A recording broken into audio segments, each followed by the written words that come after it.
This is Unrendered on IKTV. I'm Tony Regisford, and of course you can follow us on Twitter at iConcept. My guest on this edition is Commissioner of Police Michael Charles. Michael Charles. Last time I said Commissioner of Peace, and now I'm saying Michael Chance. So I can't get you right up to now. It must be the uniform that's intimidated me. You'll get it right. You'll get it right. Now, we were talking about the flip side to the coin where the policeman says to the woman, look, it's a domestic matter. You all go and patch that up. Yes. You know, we will monitor it. And that may have history to it. And the flip side I'm bringing up is what may have created that history, where a report is made by a female on, you know, her boyfriend or male companion, husband, and at the time she makes it, she's serious, the incident is fresh, but as the police starts to pursue the matter, the incident or the urgency is not there in the woman's mind anymore because things may have changed at home, and she is back sweet with her, you know, a husband, boyfriend, whatever. Is it not prudent at this time to consider what I think obtains in the United States of America, where once you make that report, you can't withdraw. You cannot then come back and obstruct the course of that same investigation that you instigated. Shouldn't we be considering legislation like that? I am totally agreement with that. You know, just yesterday we had a discussion with a female from Jamaica. I can't remember her name right now. She's doing a study here for the CDB and gender affairs. So domestic violence is one of the things that comes up. And she was, you know, the same point you raised. When somebody report, a female report a domestic violence to the police, at that point, the state becomes the victim. Yes. So there's no pull out. Exactly, no pulling out at all, and waiting for that, and we can push it to the powers that be to make this legislation. We can make it law. So you're making a commitment here on that is something you would like to put forward. Yes, we up to yesterday we discussed that with commissioners. We definitely discussed that, and we see it a lot in rape cases where because somebody may in an unfortunate situation, I can pay a victim some money and that's it. I feel that once these cases are reported, the state automatically becomes the victim, so we proceed with it. Well, I am in total agreement with that, and I would really like to see you know, that move forward as a result of what you have been discussing here and prior to your discussions here. Still on the matter of crime, because it is you know, a sore point. It really is a sore point. You were mentioning that you're seeing organized, you know, transnational, you know, crime rearing its head here in St. Vincent. By that, are you saying that, you know, there are gangs operating here? Are you saying that crime is being transported from island to island, so we're all part of one circuit that perhaps maybe can pulled together by drugs or the drug trade? Is that the sort of thing we're seeing here? We're seeing cartels, are we? Unfortunately, that is what we're seeing. With regards to cartels, I'm not too sure if we're there yet, and I wouldn't like we to get there. But we're seeing that things are organized in such a way that, I mean, it's unbelievable. Now, take for example, in Martinique, was a department of Europe, Martinique and Guadeloupe. You can go to any store, any shop, a gun shop, and get shotguns, what have you. And the close proximity to St. Lucia and Dominica, to Martinique and Guadeloupe. Right. You will have St. Lucians breaking into a shop. In people from Martinique break into a gun shop, come over to St. Vincent and Grenadines, we have an exchange for drugs. So there's some kind of arms trade going on. Exactly, you see. Yeah. And also, appliances. you know, household appliances being house broken into Dominica, St. Lucia, Grenada, and they find a way in St. Vincent exchange for or drugs. something, right? Vehicles, the motorbikes sitting at police stations now that come up from St. Lucia. You're kidding me. No, So that's happening. we're actually getting to the point where there's an exchange in commodities, Yes. not just guns, but appliances, consumer durables that are coming from other islands. You name it. I mean, generators. Yes. A couple of years ago, while I was a member of the drug squad, we went to Duvalier. Right. Did an operation in Duvalier, and they had this gentleman up there. He was like Vinlek. He had his generator, and he Right, was and he's selling. connecting everybody. Exactly. And refrigerators, they have them there. There was no refrigerators reported stolen on St. Vincent and the Grenadines. But I have to say, St. Vincent is a small place. Yes. I know we have dense forests, and not a lot of us have reason to go off the grid, go off the main, Yeah. and venture into our thick forested areas. However, I am finding it a little difficult to understand how a generator, something as big as a generator, can land on our shores, be transported up a mountain, and below the radar of the police.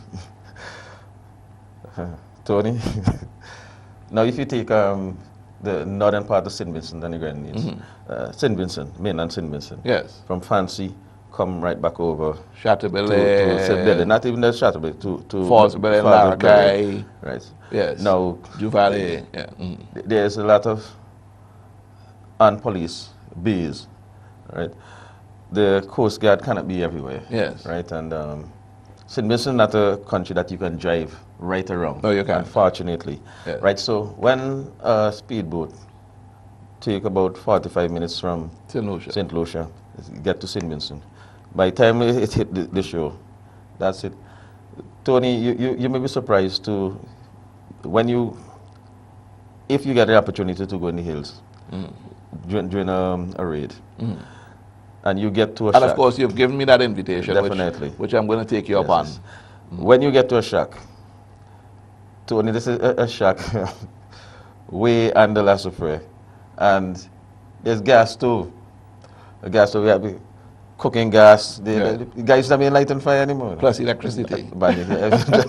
So they get this stuff up, and more often than not, it's under the radar. The police are not.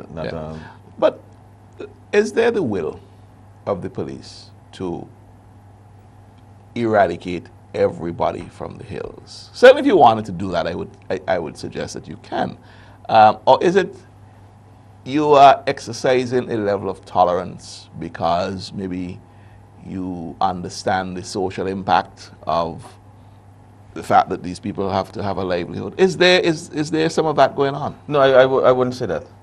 Resources, in most cases. In order for us to go in the hills, we have to have the manpower to go up. In order for us to eradicate the cultivations in the hills, it won't be one day. It won't be a week. Remember, the same police officers that is going up into the hills to do that, they're the same police officers who will be working at the judges' residence and so on. So you see, so we could only do So much. Exactly. Mind you, when you make the term of getting everybody out the hill, there are some farmers, some genuine farmers, high up in the mountains. Yeah. And what they do, they do cultivate legal produce. But they're still cultivated maybe illegally. Well, because when you take the forestry aspect into the thing, forest conservation, it is another issue. But even if you're not planting marijuana, but you're planting tomatoes or what have you, you are still deforesting there. And as we saw in the Christmas floods, what that can effectively do downstream. I agree with you there. So maybe the police have to, and I'm not saying you're not very serious about it, but maybe we need to step it up some more in terms of one, police in the hills.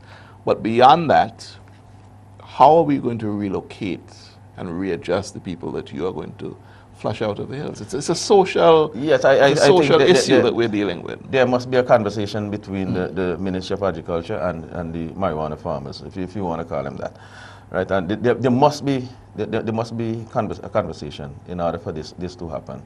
And I think in some cases it starts already. I know Junior Cuttle Spirit. Right. He was a go-between the farmers, and I think some people actually would withdraw from cultivating illegal stuff to legal stuff.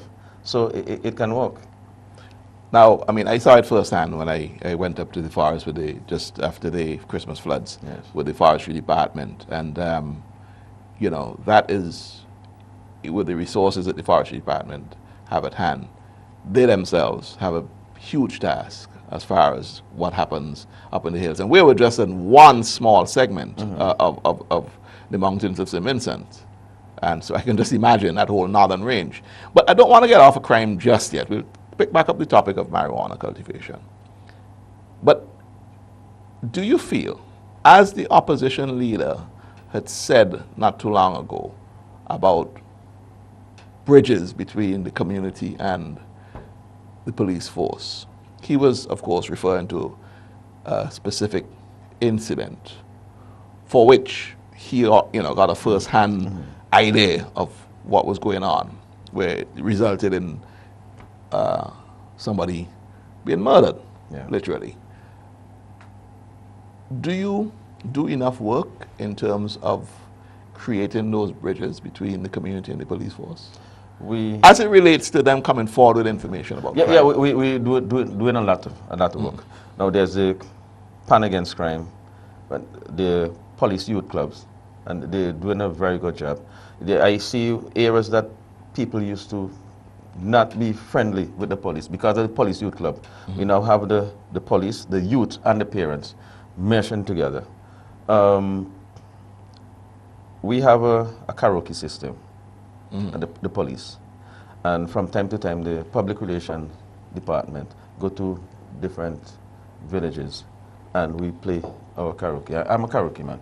Right. And this is what we using, and it's working. We get in the people. So you're winning the hearts of the community. You're getting them to trust you, and they are coming. You're getting them to come forward with information so you can solve some of these crimes and even prevent some of them. Most definitely. But of course, there's the idea of they themselves being intimidated by the perpetrators of criminal activities. Yes.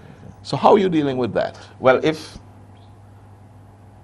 how do people remain anonymous? If citizens are not confident in giving any police officer information, you have the commissioners, there's divisional officers, they can contact these persons and definitely can give them the information, and the information, they will remain anonymous. Do you have an anonymous hotline, for example? Is there a way that if I got a lead on something and I wanted to call, not to present myself physically, so you know it's Tony Regisford, it's my face, whatever, feel more confident dialing from my cell phone, not sending the caller ID to that hotline and saying, here's some information I have. Do you have something like that in place? We had two hotlines, 311 and 411. 311 was a crime hotline, 411 is the drug hotline.